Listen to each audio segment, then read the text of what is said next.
అనే విషయం చాలా రోజుల నుంచి చదువుకున్నాం. అంటే 7 భూమికలకు 7 ఆకాశాలు ఉంటాయి. దాన్నే ఖురాన్‌లో కూడా సాత్ ఆస్మాన్ అన్నారు వాళ్ళు. సాత్ ఆస్మాన్ పార్ అని. అది దాటి వెళ్ళిన తర్వాత రియలైజేషన్ గురించి చెప్తూ. సో అదంతా చెప్పి మళ్ళీ బాబా ఎక్కడికొచ్చారంటే, పోయినసారి మనం ప్రారంభం చేసి కొంత చదువుకున్నాం. 3 జనవరి 1928 థర్స్‌డే రోజు బాబా సమాధి క్రిప్ట్ క్యాబిన్ అంటే సమాధి కుహరంలో నుంచి ఇచ్చినటువంటి ఈ సందేశం, అది టేబుల్ 6 అనేది.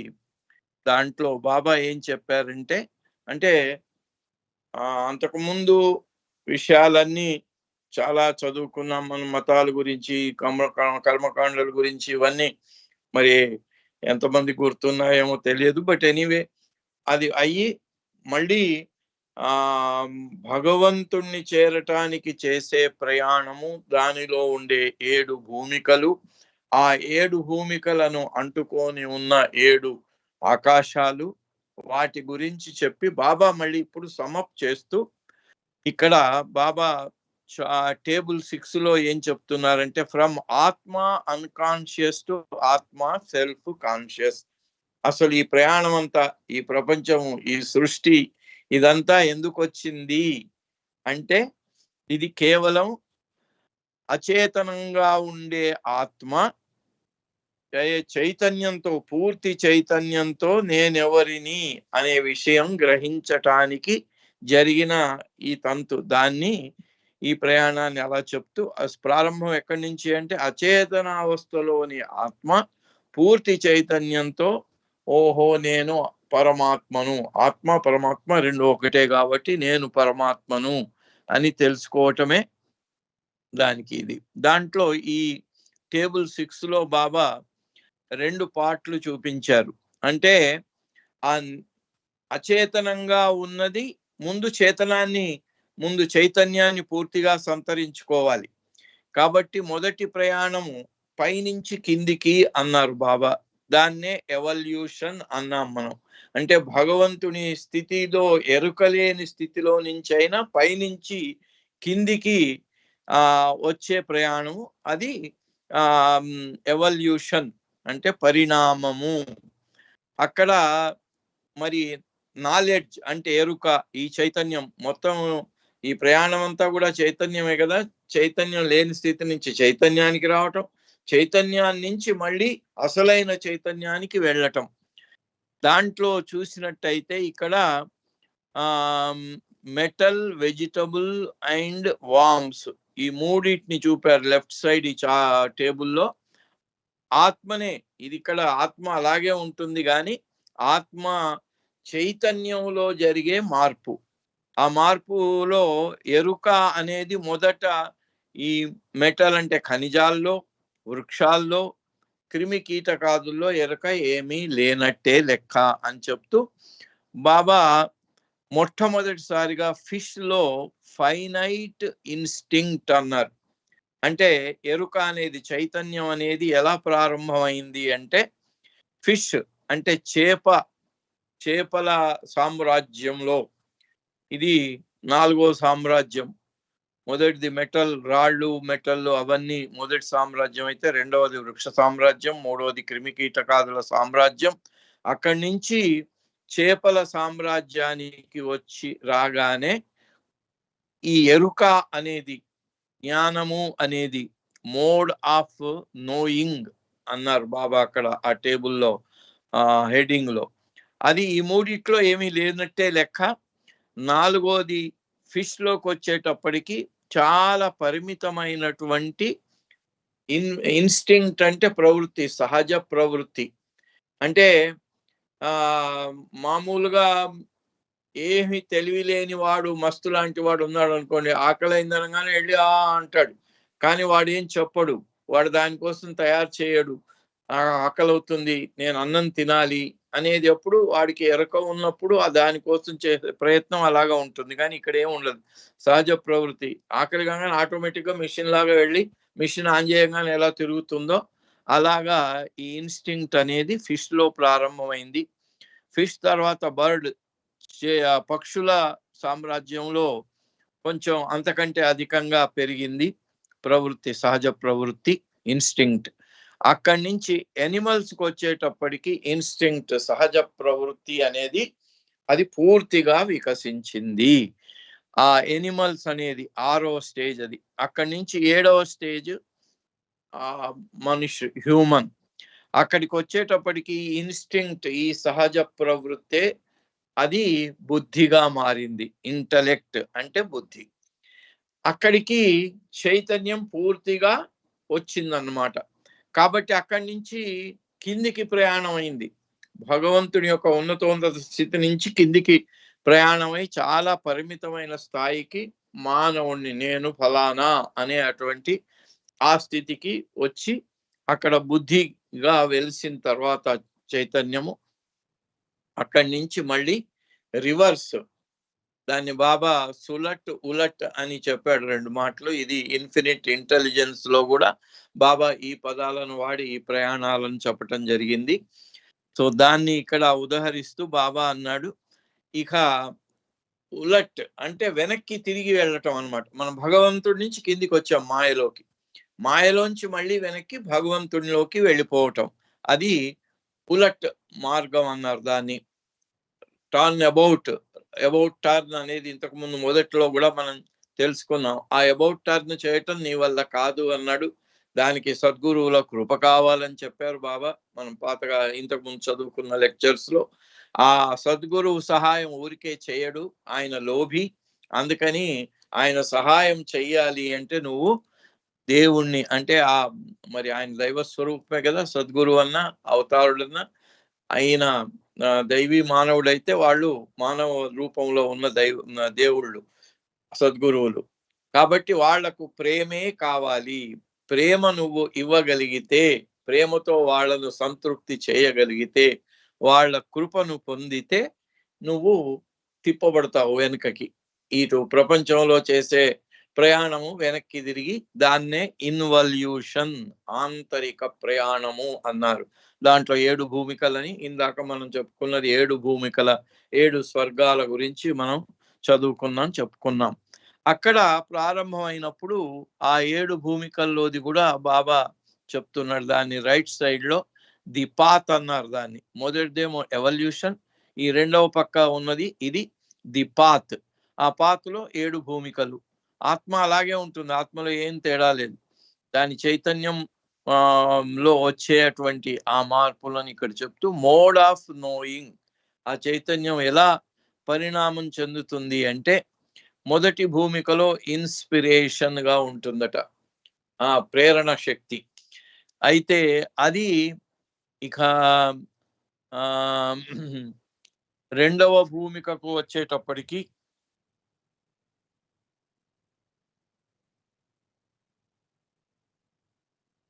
రియలైజేషన్ అన్నారు అక్కడ.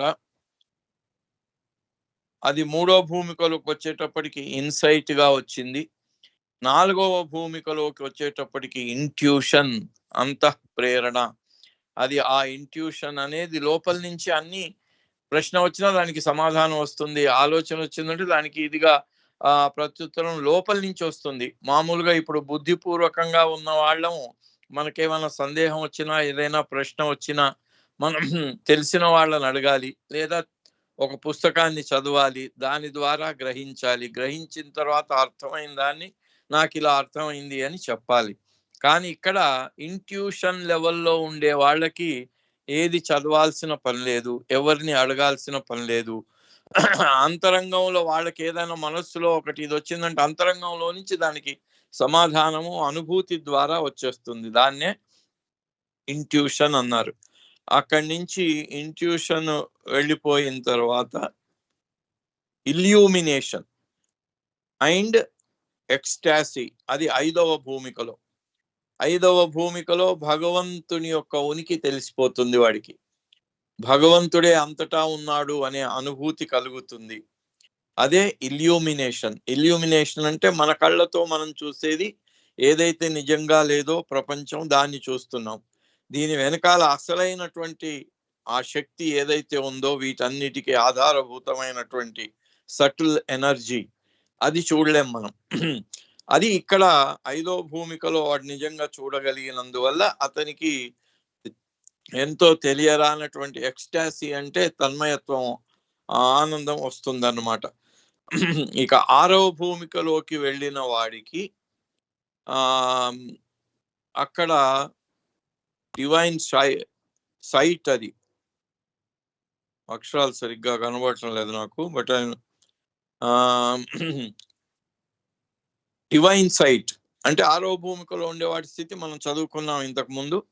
అంతటా అన్నింటిలో భగవంతుడే కనిపిస్తుంటాడు. చూసేదంతా భగవంతుడే, చూడబడేదంతా భగవంతుడే, చూసేవాడు మాత్రం నేను వేరు అనే భావం ఉంటుంది వాడికి. అక్కడ 6వ భూమికలో అంతా భగవంతుడే కనిపిస్తాడు, భగవంతుడే చూస్తున్నాడు. ఆయన వెళ్ళి జాయిన్ అవుదామంటే వీడు నేను అనేది వేరుగా ఉంటుంది. అది ఎదురుగానే ఉంటాడు ఆయన. ఇలా ఒక అడుగు వేసేసి జంప్ చేసేస్తే ఆయన దగ్గరికి వెళ్ళిపోతాడు. కానీ మధ్యన అగాధమైనటువంటి లోయ ఉంటుందట. దాన్ని దాటటం ఎవరి తరం కాదు. అందుకే సద్గురువు సహాయం కావాలి. 6వ భూమిక నుంచి 7వ భూమికకు వెళ్ళాలి అంటే సద్గురువు సహాయం కావాలి, తప్పనిసరి. అవతారుడు గాని, అవతారం టైంలో అవతారుడు గాని మనం చదువుకున్నాం ఇంతకు ముందు ఒకసారి. బాబా 50లో బొంబాయిలో ఉన్నారు. అక్కడ ఆయన క్రికెట్ మ్యాచ్ చూశారు. డిసెంబర్ 3వ తేదీ. 4వ తేదీ వచ్చి ఆయన మొత్తం పిన్ డ్రాప్ సైలెన్స్ ఉండాలన్నారు. ఆయన తన గదిలోనే ఉన్నారు. అందరికీ చెప్పారు, మీరందరూ కూడా ఏమి కామెంటరీ కూడా పెట్టడానికి వీల్లేదన్నారు. అబ్బా, అందరు నిన్న క్రికెట్ మ్యాచ్కి వెళ్ళాం, ఇవాళ కూడా తీసుకెళ్తారు బాబా అనుకున్నారు అందరు. కాలేదు. రాత్రి గడిచిపోయిన తెల్లవారి 5వ తేదీ ఉదయమే బాబా అప్పుడు అందరినీ పిలిచి రేడియో ఆన్ చేయమన్నారు. రేడియో ఆన్ చేయగానే అరవింద యోగి గురించి వస్తుంది. ఆయన అలా ఇలా ఆయన జీవిత విశేషాలు, ఆయనది పాండిచేరిలో ఆశ్రమం అన్ని చెబుతుంటే బాబా అన్నాడు, ఆయన సీక్రెట్స్ ఎప్పుడు చెప్పరు కానీ ఆ రోజు మండలి వాళ్ళకి చెప్పారు. ఎందుకంటే అందరూ ఏంటి బాబా సడన్ గా ఇట్లాగా సడన్ గా మమ్మల్ని అందరినీ పిన్ డ్రాప్ సైలెన్స్ పెట్టాడు రోజంతా అని. అప్పుడు ఆయన అన్నాడు, నిన్న ఎందుకు ఇలా నేను చేశానంటే అరవిందో యోగి 5వ తేదీ ఉదయం ఎర్లీ అవర్స్ లో ఆయన శరీరం చాలించి పరమపదించారు. బాబా అన్నాడు, he was on the 6th plane of consciousness. ఆయన ఏ గురువును ఆశ్రయించలేదు, స్వయంగా 6వ భూమిక దాకా వెళ్ళిపోయాడు. కానీ 6 నుంచి 7 దాకా వెళ్ళటం సాధ్యపడదు. నేను అవతారుడిగా ఈ భూమి మీద ఉండగా 6వ భూమికలో వాడు మళ్ళీ చనిపోయి మళ్ళీ పుట్టాల్సిన అవసరం రావటం ఏంటి అని ఆయన అడగకపోయినా నేను I have pushed him to the 7th plane of consciousness అన్నారు బాబా ఆయన్ని. సో అలాగా 6 నుంచి 7వ కాన్షియస్నెస్ కి తప్పనిసరిగా ఒక సద్గురువు యొక్క సహాయం కావలసిందే. అలా దాన్ని చెప్తూ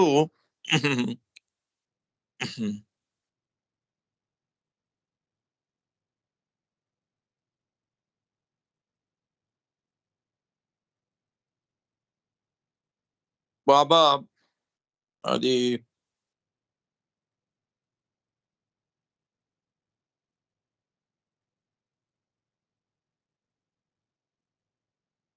అవన్నీ చెప్తూ బాబా ఈ ఎవల్యూషను, అంతర్ప్రయాణము, ఆ రెండిటి గురించి కూడా చెప్తూ బాబా సుబ్రహ్మణ్యం గారు ఇది చిన్న అక్షరాలే కనిపిస్తున్నాయి, పెద్దగా జూమ్ అవటం లేదు. సార్ నేను చదవనా లేకపోతే మీరు చదువుతారా? చదువుతాను, మీరు ఎక్స్ప్లెయిన్ చేయండి సార్. మనం ఇక్కడ ఇప్పుడు జూమ్ అవుతుంది. ఇప్పుడు evolutionary phase as far as the warm form, this knowing is almost non-existent. అంటే ఎవల్యూషనరీ ఫేజ్ గురించి 2 స్థితులు చెప్పారు బాబా. చెప్పి 14 స్టెప్స్, 14 ఇవి స్టెప్స్ మనం దాటి వెళ్ళాలన్నారు. అవి దాంట్లో ఇక మొదటి 3 స్టేజ్లు మెటలు, వెజిటబుల్, వామ్. అక్కడ అసలు నోయింగ్ అంటే కాన్షియస్నెస్ చైతన్యం అనేది అసలు లేనట్టే అని చెప్తూ Baba in fish form it manifest as finite instinct కుదరతి సమాజ్ అంటే ఇది కుదరతి సమజ్ అంటే అదే తెలివి, తెలివి చైతన్యం ఎరుక దానికి ఏది చెప్పినా. అయితే కుదరతి అంటే సహజ ప్రవృత్తి లాగా అది ఫిష్ ఫారం లో వచ్చింది. In bird form the same knowing becomes less finite instinct. ఇంకా రూపాలు మారుతూ పోయిన కొద్దీ బాబా అదే చెప్పారు, ఎవల్యూషన్ లో ఇట్లా రూపాలు మారినవి ఒకటి తర్వాత ఒకటి కొంచెం ఉన్నతమైనటువంటి రూపాలు సంక్రమించాయి అని చెప్తూ డార్విన్ థ్యూరీ కూడా ఈ హ్యాజ్ అప్రోప్రియేట్ గానే ఆ థ్యూరీని రూపొందించాడు. కానీ అసలు ఎందుకు అవసరమైంది ఎవల్యూషన్ అనే అసలైనటువంటి కారణం హీ మిస్డ్ అన్నాడు బాబా. ఎందుకంటే ఆయన స్పిరిచువల్ కాదు కనుక ఇక్కడ అసలైన కారణం ఎందుకు అంటే ఆత్మ అచేతనావస్థ నుంచి చేతనావస్థకు పూర్తి చైతన్యంలోకి రావటానికి ఈ ఎవల్యూషన్ అనేది, ఇన్ని రూపాలు మారటం అనేది, దానికి మానవ రూపం వచ్చే వరకు ఈ చైతన్యం అనేది వికసిస్తూ వచ్చింది. It manifest as finite instinct fish లో. తర్వాత బర్డ్ లో ఇంకా కొంచెం పెరిగింది, లెస్ ఫైనైట్ ఇన్స్టింక్ట్. అక్కడ కూడా ఫైనైట్ అయినా కూడా మొదటి ఫిష్ ఫారం కంటే కొంచెం ఇంకా అధికంగా వచ్చింది. ఇక జంతు రూపాలకి వచ్చేటప్పటికి knowing manifest fully as instinct, ప్రేరణ అన్నారు దాన్ని. ఇది గుజరాతీ పదం అనుకోండి, దాన్ని మళ్ళీ ప్రేరణ అని ఇంగ్లీష్ లో పెట్టారు వాళ్ళు. ఇన్స్టింక్ట్ అనే దాన్ని గుజరాతీలో ప్రేరణ అన్నారు. ఇన్స్టింక్ట్ అంటే మన దగ్గర తెలుగులో ప్రవృత్తి, స్వాభావికమైన ప్రవృత్తిని ఇన్స్టింక్ట్ అంటారు. While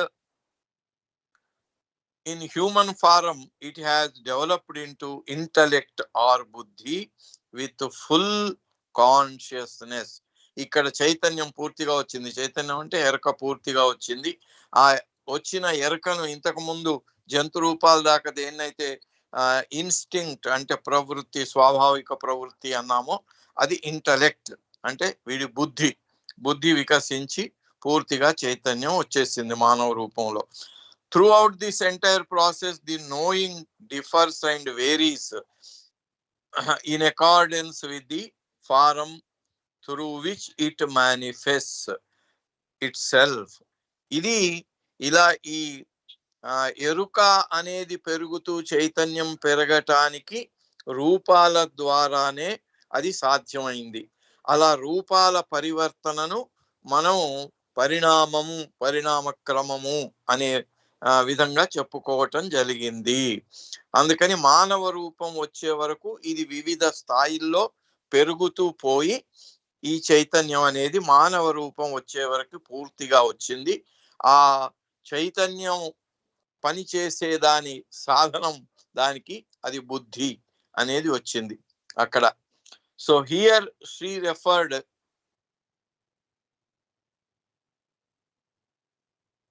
again to a simile and demonstration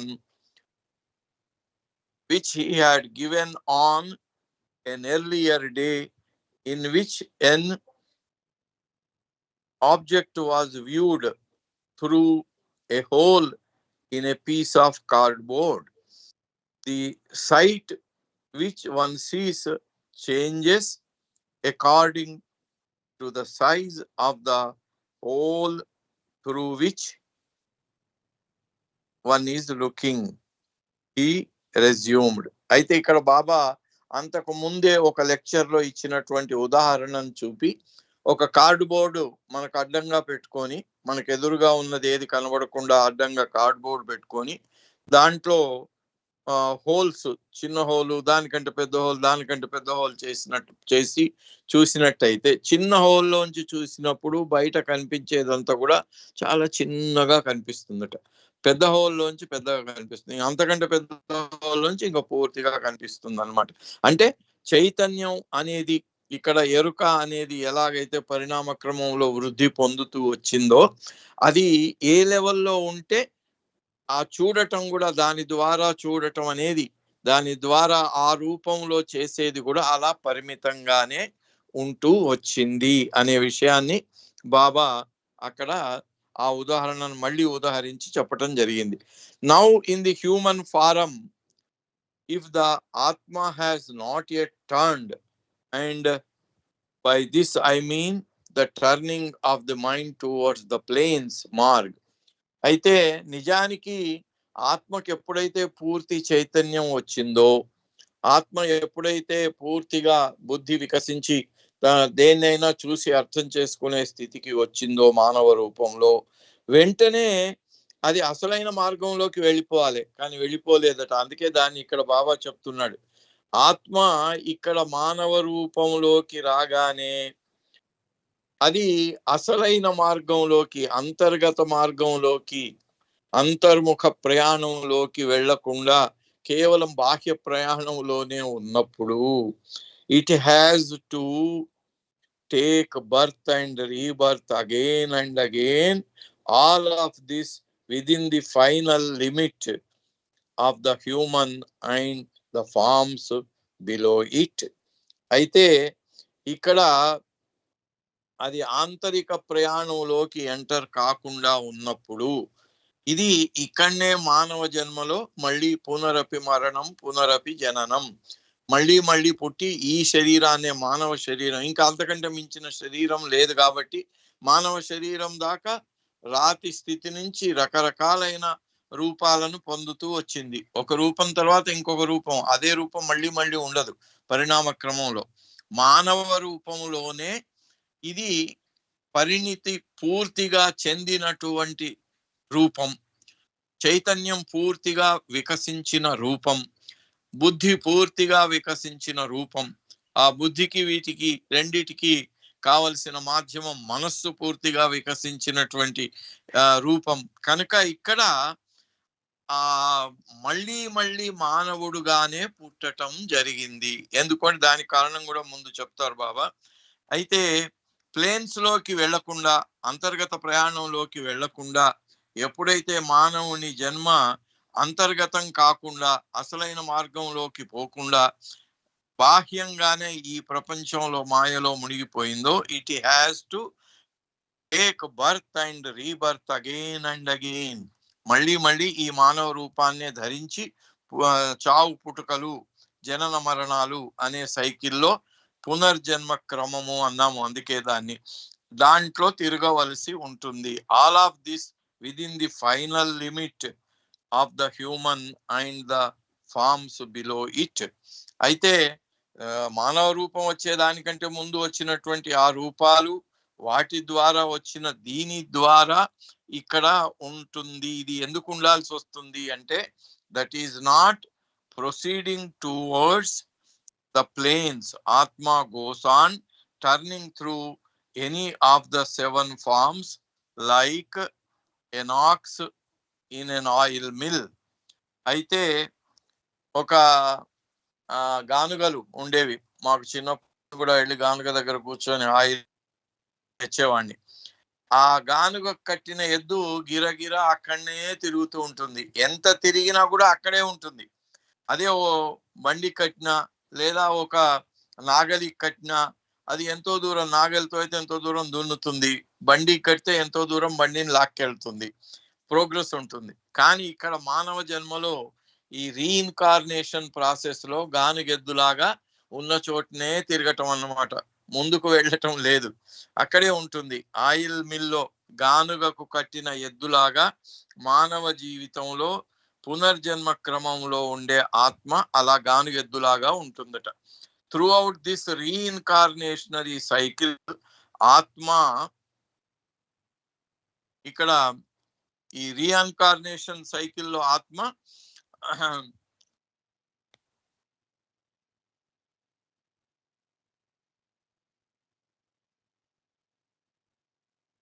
are virtually so itself remains the same, and the knowing also continues within this same limit of the human intellect. ఎంత ఇంటెలెక్ట్ అయితే పెరిగిందో మరి కింది ఫారాలలో ఒక్కొక్క ఫారంలో అది ఆ ఎరుక అనేది విభిన్న స్థాయిలో పెరుగుతూ వచ్చింది. మానవ రూపంలో ఎప్పుడైతే గానిగద్దులాగా ఇక్కడే పునర్జన్మ క్రమంలో తిరుగుతూ ఉంటాడో, ఆత్మ తిరుగుతూ ఉంటుందో, అక్కడ ఇంకా ప్రోగ్రెస్ ఏం లేదు. ఎంత అచీవ్ అయిందో అంటే బుద్ధి, మనస్సు, చైతన్యం ఏ లెవెల్కి వచ్చాయో ఆ లెవెల్లోనే ఉంటాయి, కానీ అక్కడే అది తిరుగుతూ ఉంటుంది. బట్ ఇఫ్ ది ఆత్మ does indeed turn thereafter, though again Atma itself remains unchanged. అది అయితే itself remains unchanged and the human form too stays as it was. The knowing transforms according to the plane on which it is situated.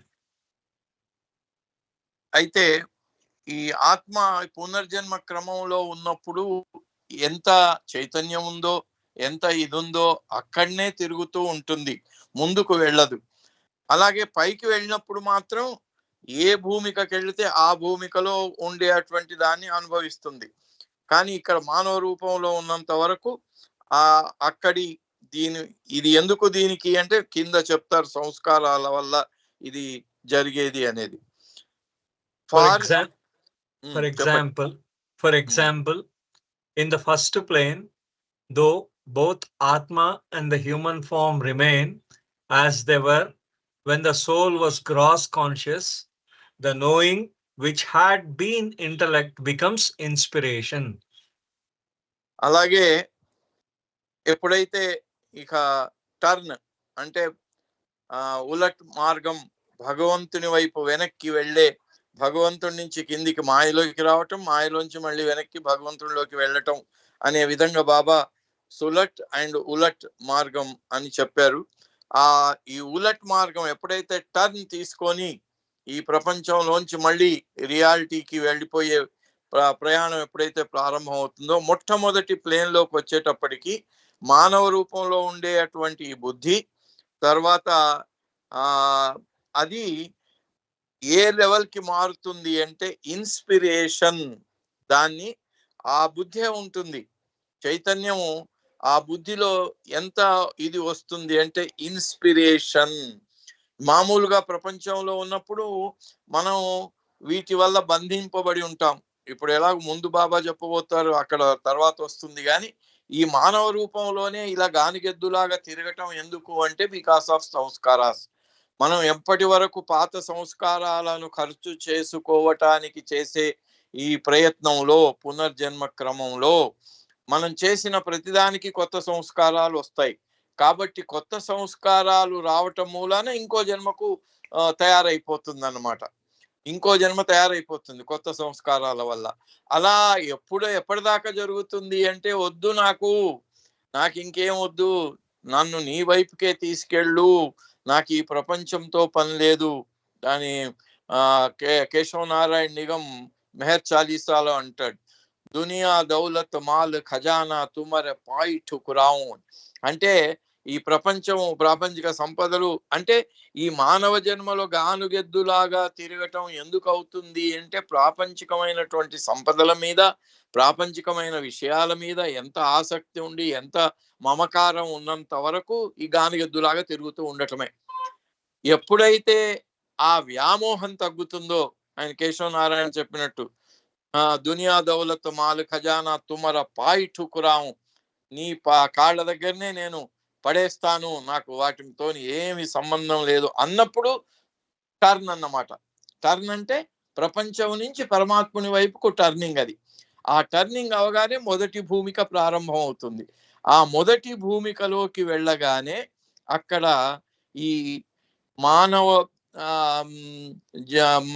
రూపంలో మనకు ఆ ఎరుక అనేది ఏ లెవెల్లో వచ్చింది, బుద్ధి అనే లెవెల్లో వచ్చేది.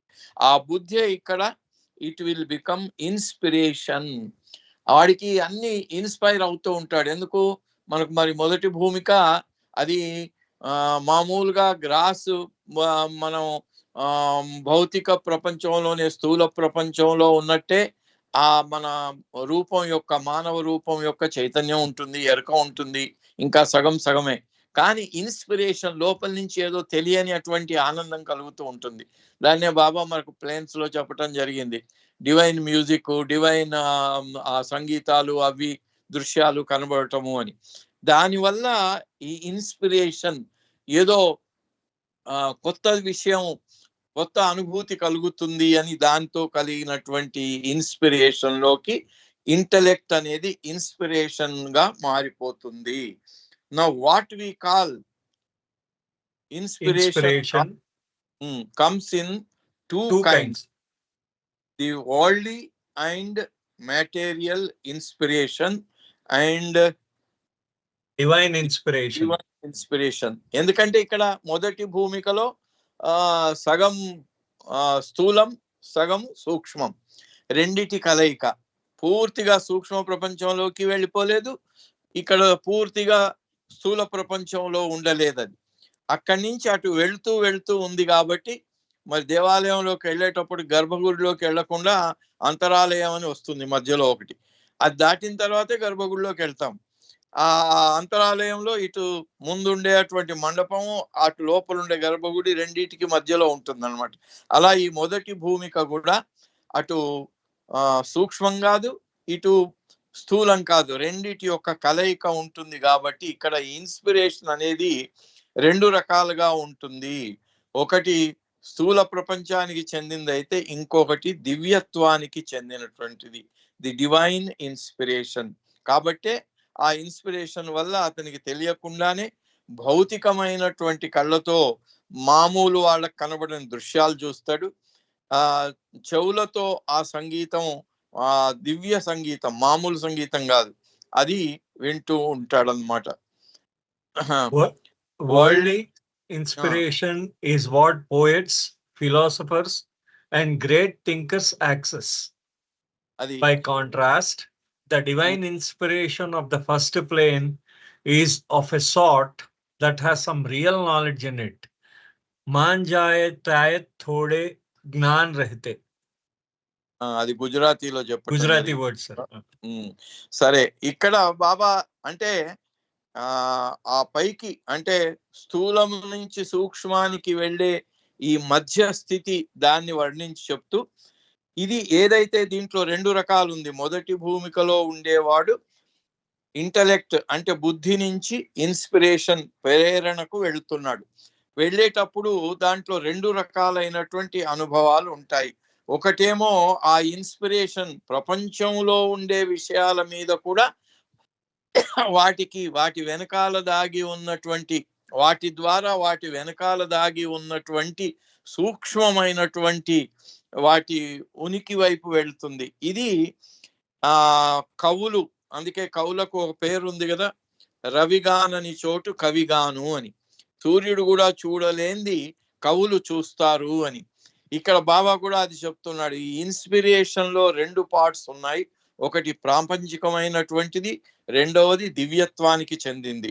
ప్రాపంచికమైనటువంటి ఇన్స్పిరేషన్ ను కవులు కొంతవరకు ఊహించి, వాళ్ళు వీక్షించి వాళ్ళ కవితల్లో చూపిస్తారట ఇవి.